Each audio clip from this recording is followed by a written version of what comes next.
हमारे साथ इस वक्त हमारे संवाददाता सौमित सेन गुप्ता इस वक्त जुड़ रहे हैं, साथ ही पूर्व डीजीपी उत्तर प्रदेश के AK जैन साहब जुड़ रहे हैं, साथ ही एलन राव साहब हैं जो कि पूर्व डीसीपी हैं, वो भी हमें ज्वाइन कर रहे हैं। लेकिन सबसे पहले मैं सौमित आपके पास आ रहा हूं। बारासात कोर्ट में इस आरोपी की पेशी हो गई। ये बताइए कि यहां से कितने लोगों की गिरफ्तारी हुई है?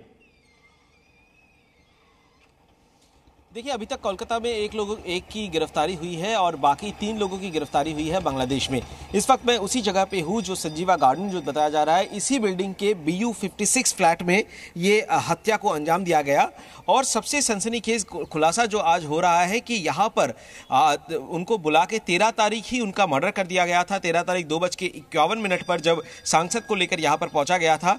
और जो ये सिलास्त्री रहमान की बात किया जा रहा है, इन्हीं को सामने लाकर हनी ट्रैप किया गया, जो CID सूत्रों से पता चल रहा है और बांग्लादेश पुलिस की तरफ से भी बताया जा रहा है कि एक महिला को देकर इनको हनी ट्रैप किया गया और यहां पर पहुंचने के आधे घंटे के भीतर उनकी गला दबा के हत्या कर दिया। और उसके बाद 1 घंटे के बाद उनका चमड़े उतारा गया और उसके बाद मांस को अलग किया गया, हड्डियों को अलग किया गया। और इसी बीच में इस फ्लैट में हल्दी भी मौजूद करके रखा गया था, ब्लीचिंग पाउडर रखा गया था और मांस को अलग करके वो रेफ्रिजरेटर में रखा गया, हड्डियों को भी अलग करके और उसको हल्दी से मैरिनेट कर दिया गया। उसके दूसरे दिन सुबह यहाँ से ट्रॉली बैग में ये हल्दी लगाने का क्या मतलब हुआ? यहाँ से लेकर ट्रॉली सौमित, ब्लीचिंग पाउडर तो समझ में आता है कि बॉडी को हल्दी हल्दी लगाने की यही जो अभी तक सूत्रों से पता चल रहा है कि हल्दी इसलिए लगाया था क्योंकि 2 ट्रॉली बैग लेकर आया था उन्होंने और 2 ट्रॉली बैग में भरकर मैक्सिमम बॉडी पार्ट्स को लेकर चला गया दूसरा दिन सुबह। लेकिन बाकी जो रखा हुआ था जिसको वो बाहर में नहीं लेकर आ पाए, उनको प्लास्टिक के पॉलिथीन में वो लेके जा रहे थे। अगर किसी को शक हो कि यहाँ पर क्या लेके जा रहा है, मांस का टुकड़ा लेके जा रहा है, तो वो कह सकता है कि ये मैरिनेटेड मांस है, वो पकाने के लिए है। तो इसीलिए लोगों को धोखा देने के लिए वो हल्दी का इस्तेमाल किया और फिर यहां से वो लेकर कहां पर वो फेंके ये अभी तक नहीं पता चला, लेकिन आसपास कहीं पे फेंका गया। जो कल देर रात 12 बजे 1 बजे तक पुलिस की एक सर्चिंग हुई है और जो बताया जा रहा है कि भांगोड़ इलाका है, वहां पर एक कैनल है, उस कैनल के आसपास में कहीं पे फेंका गया था। लेकिन अभी तक मैं आपके पास आ रहा हूं, लेकिन उससे पहले सौमित एक जानकारी और दे दीजिए। आपने कहा कि यहां से 1 गिरफ्तारी हुई है, 3 गिरफ्तारियां जो हुई हैं वो ढाका से हुई है, यानी कि बांग्लादेश से हुई है। टोटल किरदार कितने हैं इसमें, 5 या 6? क्योंकि जियाद हल्दर कह रहा है कि मैं अकेला नहीं हूं, इसमें मास्टरमाइंड कोई और है और मेरे साथ 4 से 5 लोग और थे।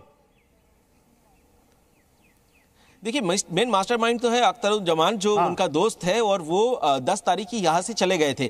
अभी तक जो सूत्रों से जो बांग्लादेश के पुलिस की तरफ से बताया जा रहा था 5 लोग थे।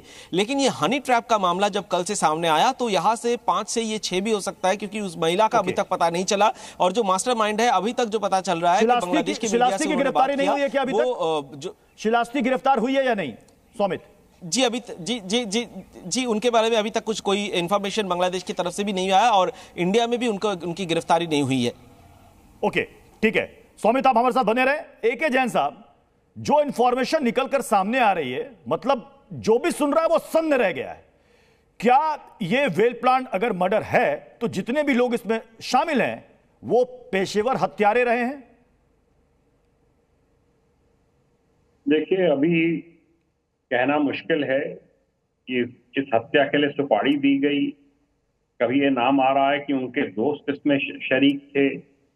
ये पता करना होगा कि आखिर कॉज ऑफ डेथ क्या था। क्या कोई रंजिश थी, क्या वजह थी कि उन्होंने यहाँ पे आने का उनका इंतजार किया? क्योंकि यहाँ पर वो सिक्योरिटी व्यवस्था नहीं होगी जो कि बांग्लादेश में उनको रूलिंग पार्टी के MP होने की वजह से मिल रही होगी। ये सब किस तरीके से प्लानिंग हुई, इसका मतलब ये है कि पहले से पता था कि MP आ रहे हैं, तभी जो हायर्ड किलर हैं वो आकर मुंबई में रहने लगे थे।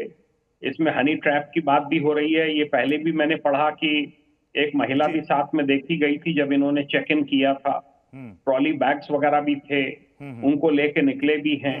तो यही लगता है कि उसके पीसेस करके जगह जगह फेंके हैं और हायर्ड असैसिन्स का इस्तेमाल किया गया, क्योंकि जिस तरीके से ये ब्रूटल तरीके से हत्या की गई है, ये हायर्ड असैसिन का ही कहा जा रहा है कि इसमें सीसीटीवी फुटेज जो है काफी मददगार साबित हुई, क्योंकि उसी के जरिए पता चला कि कितने लोग आ रहे हैं, बड़े सा सूटकेस लेकर आ रहे हैं, काला पॉलिथीन बैग लेकर आ रहे हैं। एलन राव साहब, अब सवाल यहां पर ये जो खबरें सामने आ रही, जो इनपुट्स मिल रहे हैं कि गला दबाकर हत्या करने के बाद शव के खाल निकाले गए, बॉडी के कई सारे टुकड़े किए गए, ब्लीचिंग पाउडर मंगवाया गया, हल्दी लगाया गया और अलग अलग जगहों पर फेंका गया।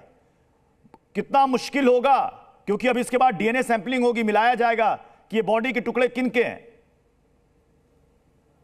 जी प्रत्युष जी, ये नो डाउट से जघन्य अपराध है, one of the rarest of the rare cases है। और मैं इस केस की स्टोरी सुनने के बाद मुझे श्रद्धा मर्डर केस ध्यान में आ रहा है। जैसा यहाँ पर दिल्ली में उसके टुकड़े फेंक दिए गए थे, उसको फ्रिज में रखा, मैरिनेट किया और उसको की बदबू हटाने के लिए कुछ किया। इस प्रकार से इसमें भी ऐसा कुछ है कि मीडिया से प्रेरित होकर इन लोगों ने, जो मास्टरमाइंड है जिन्होंने ये मर्डर किया है, उन्होंने मीडिया से काफी कुछ सीखा है, श्रद्धा मर्डर केस से भी सीखा है।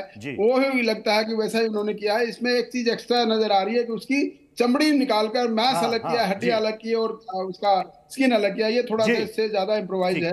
वो पर्पज उनका इन्वेस्टिगेशन में सबसे बड़ी बात है कि इसमें अभी तक मास्टरमाइंड वो फरार है जिसके बारे में कहा जा रहा है कि वो हो सकता है कि दिल्ली से नेपाल भाग गया हो। बहरहाल बहुत बहुत शुक्रिया आप सभी का हमारे साथ जुड़ने के लिए और इस अपडेट के लिए। जी न्यूज़।